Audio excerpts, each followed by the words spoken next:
તો ગાઈસ એના પપ્પા દાઢી અરે દાઢી તો ગાઈસ લોચો અહીંયા પડી મને લઈ આપી દે બહુ મોંઘું આવે ગુડ મોર્નિંગ રાધે રાધે જય શ્રી કૃષ્ણ તો ગાઈઝ અમારા જેનીશભાઈ છે ને જસ્ટ આવ્યા છે 12:30 5 મિનિટ થઈ છે ભાઈ કપડાં ચેન્જ કરીને બેસી ગયા છે એમનો ગંદવાળો કરવા માટે હું તો એમ જ કહીશ કે ગંદવાળો જ કરે છે એમ નહીં કહું ડ્રોઈંગ કરે છે હે છે ને હું એવું નહીં કહું કે ભાઈ ડ્રોઈંગ કરે છે ભાઈ છે ને ગંદવાળો કરે છે તમે જુઓ ખાલી સોફા 2 દિવસમાં સોફાની હાલત જુઓ તમે ગાઈઝ કેમ કે ડ્રોઈંગ કલર પેલા કયા વોટર કલર લઈ આપ્યા છે એમાં તમે ખાલી સોફાની હાલત જોઈ શકો છો ગાઈસ હે શું હે કરે છે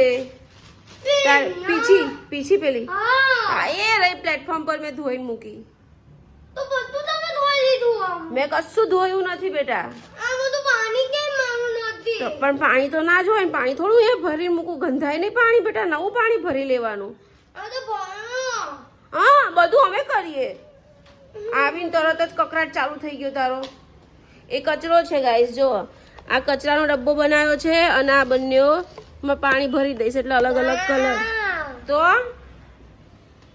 મેં ઇરિટેટ શું થાય છે પણ પ્રેમથી જવાબ આપતા શીખ ને બેટા આ જેનો ટેમ મૂકવા હા તો એવું પ્રેમથી જવાબ આપવાનો એમાં ઇરિટેટ નહીં થવાનું ભૂખ લાગી છે હા ગાઈસ ભૂખ જ લાગી હશે કેમ કે આવ્યો છે ને સ્કૂલેથી એટલે તો ચલો દાળ ભાત થઈ ગયા છે આપી દઉં શું ના તો પછી ગુસ્સો નહીં કરવાનો ગુસ્સો કેમ કરે છે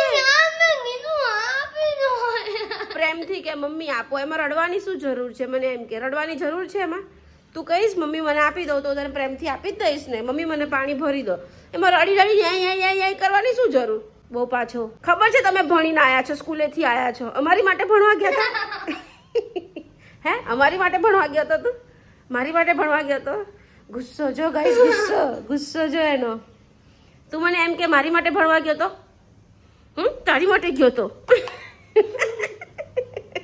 ચાલો તને પાણી ભરી આપું 2 ડબ્બા કે 1 ડબ્બો હા ચલો 1 ડબ્બો ભરી આપું પંખો તો કરો સાહેબ ગરમીના ગરમ થઈ ગયા છો અને આ સોફા બોફા બધું બગાડ્યું છે બધું હવે કોણ સાફ કરશે હા હું બહુ પાછો હા ગાઈસ આ સોફા અહીંયા જ છે અહીંયા આ જ ઘરમાં સોફા છે નવા ઘરે નવા સોફા લાવીશું અથવા નહીં પણ લાવીએ કેમ કે જ્યાં સુધી જેનીશ મોટો નહીં થાય ને ત્યાં સુધી અમે કોઈ વસ્તુ નહીં વસાઈએ કેમ કે નવા લાવીશું તો આવું જ કરશે એટલે એક સેટી મૂકી દઈશું જ્યારે તું 6ઠા 7મામાં આવીશ ને સમજતો થઈશ ને પછી જ સોફા લાવીશ બાકી તો બધાય સોફામાં તું આવું જ કરે નવા ઘરે એવું જ થાય પછી કંઈ નહીં ચાલો સાહેબનું બ્રશ મેં છુપાડીને મૂક્યું તો લો સાહેબ ખુશ હવે બીજું કાંઈ કામકાજ સેવામાં લાવો ધીમે આપો પાણી ભરી દઉં અચ્છા આખું ટિફિન બોક્સ બગાડ્યું છે ગાઈસ એના પપ્પાનું આખું ટિફિન બોક્સ હવે આ યુઝ જ નહીં કરવાનું આ કચરો નાખી દઉં ડસ્ટબિનમાં ઓકે નીચે પડી ગયો આખું ટિફિન મારી પાસે ટાઈમ નથી મારે રસોઈ બનાવવાની છે હમણાં દાદા ટિફિન લેવા આવી જશે દક્ષુભાઈ દાળ ભાત ખાવા માંગશે હસ્ય પ્રતિકનું ટિફિન ભરાઈ ગયું છે દાળ મગ મઠનું શાક કાકડી અને 2 નાના નાના મસ્ત જુવારના રોટલા પ્રતિક રાઈસ નથી ખાતા એટલે બસ આટલું ટિફિન ભરી દઉં અને આમાં મસ્ત છાશ ભરી દઈશ હવે તો ચાલો પહેલાં ટિફિન પેક કરી દઈએ ટિફિન લેવા આવશે ગાઈસ તમે જોઈ શકો છો સોફાને અમારા જેનીશભાઈ અલવિદા કહી દીધું છે અને જોઈ લો કઠેડો નીચે લાવ્યો છે ભાઈ જો કેટલું મસ્ત ક્લીન ઘર છે હવે તમે 2-3 કલાકમાં ઘર જોજો અને ભાઈ લડ્ડુ ગોપાલને જમાડીને આવ્યા હવે ભાઈ જમશે દાળ ભાત અને મસ્ત ઘીવાળી રોટલી દાળ છે ને છોકરાઓ ગાળીને ખાય છે અને શાક તો બિલકુલ ખાતા નથી ભાઈ ક્યારે શીખશો શાક ખાતા દીકુ ઓ દીકુ અત્યારે તો મૂળમાં નથી ભાઈ ખાશે ને પછી મૂળમાં આવશે અને તમે જુઓ ફ્લોર બગાડવાનું સ્ટાર્ટ થઈ ગયું જો ઓ ભાઈ તો સોફામાં બરાબર હતો બેટા સોફા બગાડતો તો એ મને પોસાતું તું હું કવર ધોઈ નાખું છું રોજે જ હવે ફ્લોરમાં તો મહેનત ના કરાઈશ નહીં કરવું હવે નથી કરવું ભાઈને જો ફ્લોર બગાડીને એવું ગંદુ મૂકીને હવે નથી કરવું તો તો ચાલો ભાઈને જમાડી દઉં. આ બધું ઊંચું મૂકજે તો મારી મારીને તને આજે તો છોડિયા ઉખાડી નાખીશ તારા. આગો આય અહીંયા. ભૂખ્યો છે ગાઈસ, એટલે ભૂખ્યો છે, આવું કરે. પછી હમણાં ખાશે ને પછી જોજો તમે. શાક ક્યારે ખાતા થશો સાહેબ?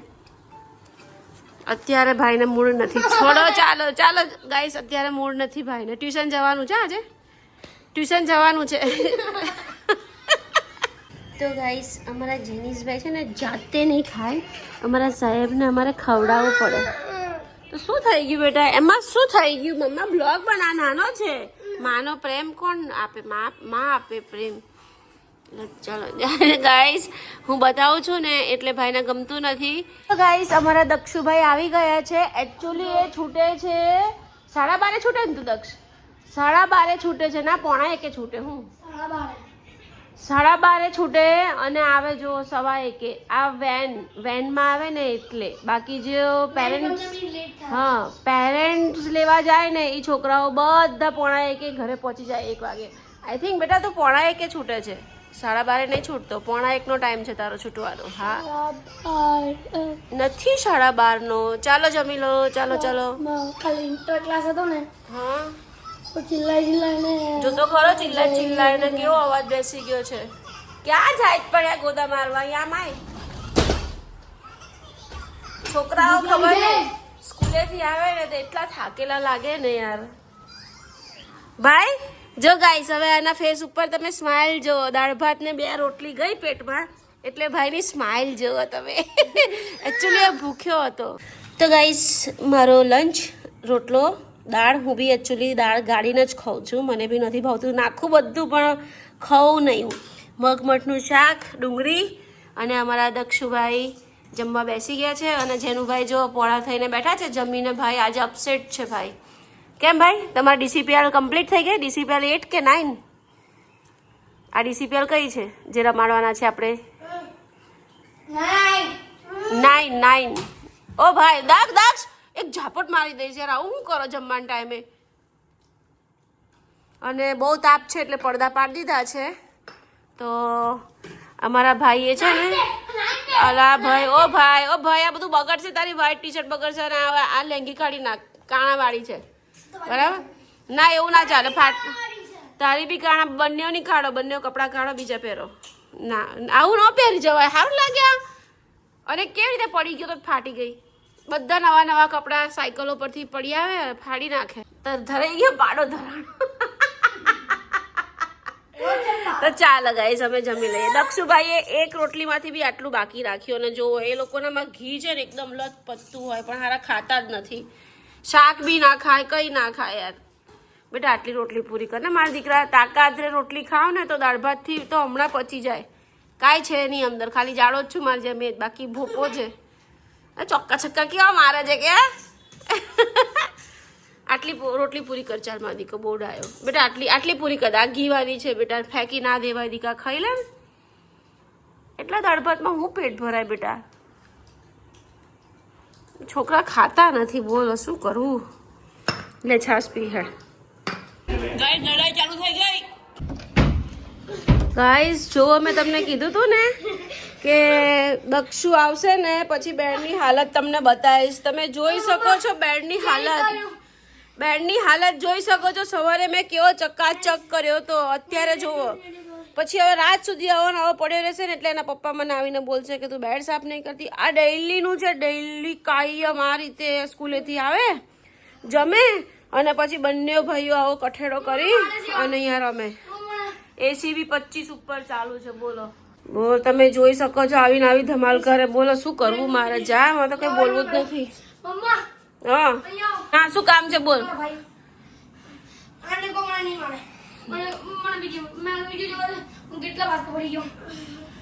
પણ તું એની જો રમતો જ ના હોય તો બહાર નીકળ ચાલ. તને પપ્પાએ કીધું છે ને સ્પેલિંગ મોડે કરવાનું? તને રાતે બોલતા હતા ને પપ્પા? ધીમે બોલ. હું પપ્પાને ફોન કરું છું. ભાઈને ટ્યુશન નથી જવું ને એટલે જો નાટક કરે છે પેટમાં દુખવાના, બેડરૂમમાં જતો રહ્યો. તો ગાઈસ એના પપ્પાને દાઢી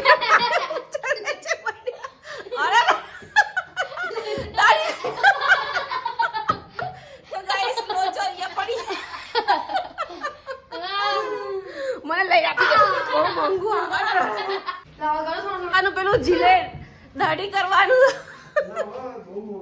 તો હું કહું છું મોંઘું આવે હું તો ભાખરી કરતી હતી દક્ષ તું રહેવા દે ને હેરાન ના કર એ ભગવાન આ છોકરાએ તો જો કેવું કર્યું છે ભગવાન ભગવાન હમણાં એના પપ્પા આવશે ને તો બહુ બોલશે